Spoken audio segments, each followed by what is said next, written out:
Du coup, pour me présenter, je m'appelle Eric, je suis né en 1989 à Lorient, je suis breton. Et ma conversion, on va dire, à l'église, elle est récente, elle date du 23 septembre 2023, à la pluie de rose de Sainte-Thérèse. Et du coup, témoigner d'une mission d'évangélisation, ça va être un peu compliqué pour moi. Mais je peux témoigner de ma vie au sens de l'évangile, témoignage de vie. Et à ce titre-là, ça correspond à une forme d'évangélisation, je peux dire. On va commencer simplement. Je dirais qu'en toute logique, Dieu il est rentré dans ma vie en fait au moment de mon baptême, un peu après ma naissance. J'étais encore bébé, j'ai aucun souvenir, mais quand j'y pense, je sens comme enveloppé dans une impression de douceur, comme un souvenir au-delà de mon esprit, de la chaleur que représente ce sentiment de gratuité dans l'amour. Je n'ai jamais été pratiquant et je cherchais pas à comprendre ou à croire non plus. Bien qu'ayant fait mon cursus scolaire dans l'enseignement privé catholique, mon catéchisme, ma communion, j'ai été élevé dans un environnement complètement laïque.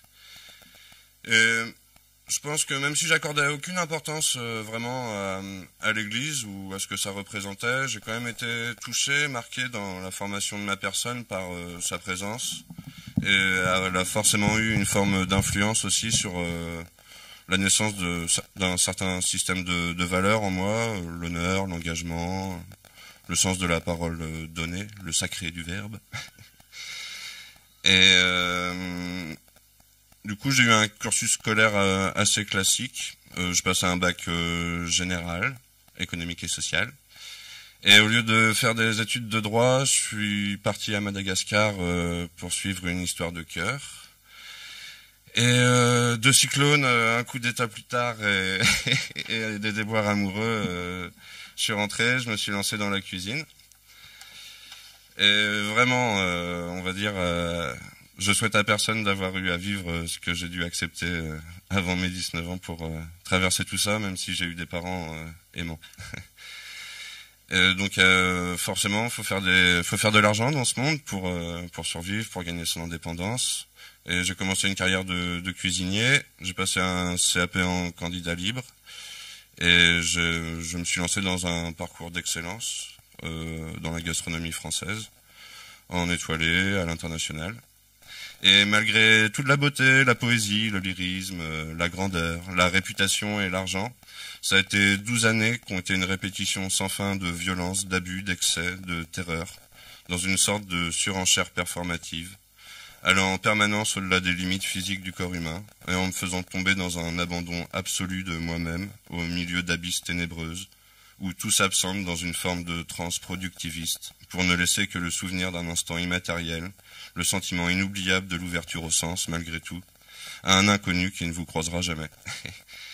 Donc ma vie a complètement implosé, après que la cuisine m'ait retiré ce que j'avais un peu réussi à construire avec elle. On va dire ça fait partie des environnements où si on est blessé, si on boite, on devient un poids, donc on abat les gens, on les laisse dans le fossé, hein, on achève bien les chevaux. Et complètement détruit dans une misère sombre, j'ai pas réussi à trouver cet instant de paix après lequel j'avais le sentiment de courir depuis ma tendre enfance. Un peu de repos et de sécurité en fait. Et je me suis mis à travailler bénévolement, entretenu dans des fausses promesses de salariat par des associations, dans vraiment des climats de mensonges, de mission. Et j'ai essayé de me sauver en créant mon entreprise finalement. Mais on est toujours un peu rattrapé par la réalité physique du monde. Et au final, ça a été un sacrifice conscient et permanent de ma vie au travers d'un don inconditionnel à ma pratique. Et le fait de m'abandonner absolument à cette pratique, au final, depuis que j'ai un peu ouvert les yeux sur la religion, ça s'apparente à une forme d'adoration, d'idolâtrie en fait. Et ça a fini par vraiment mal tourner. On va dire, je tente de me soigner depuis plusieurs années maintenant, du monde et des hommes, et j'avais jamais été capable d'entrevoir mon existence autrement qu'au travers du prisme du sacrifice et de l'abandon. Et vraiment, le jour où j'ai eu le sentiment d'avoir offert ma dernière goutte de lumière à mes frères et à mes sœurs, j'ai été mené à la pluie de rose, où au travers de la confession, Dieu m'a complètement rempli de sa lumière. C'était incroyable d'être ainsi relevé au milieu d'une telle tempête, une telle douleur, et de voir en moi naître une telle grandeur en lieu et place du désastre qui m'habitait.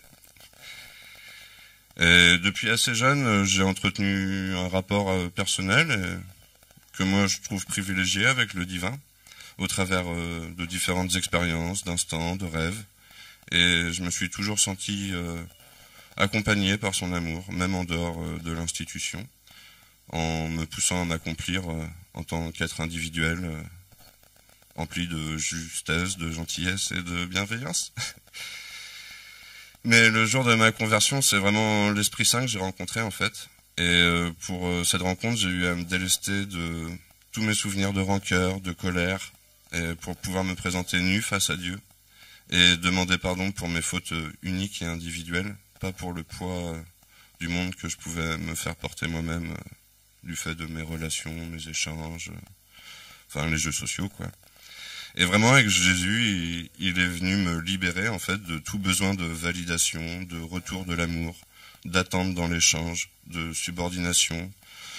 Il m'a complètement libéré pour m'apprendre en fait la véritable obéissance, celle de la voix du cœur que lui fait résonner aujourd'hui en mon cœur.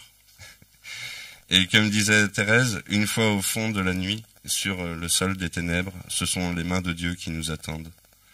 Et aujourd'hui, j'ai compris que la croix, la grandeur de ce sacrifice, il nous invite à ne plus jamais faire don d'amour en se blessant soi-même, car le don de vie précède le souffle, et c'est le souffle, et il précède le don d'amour, son incarnation. Et il a fait naître vraiment un jour en moi, en fait. Ça a mis fin au jugement de valeur, au plus, au moins, à l'urgence, à l'empressement, à la nécessité, comme une forme de sécurité absolue et complète.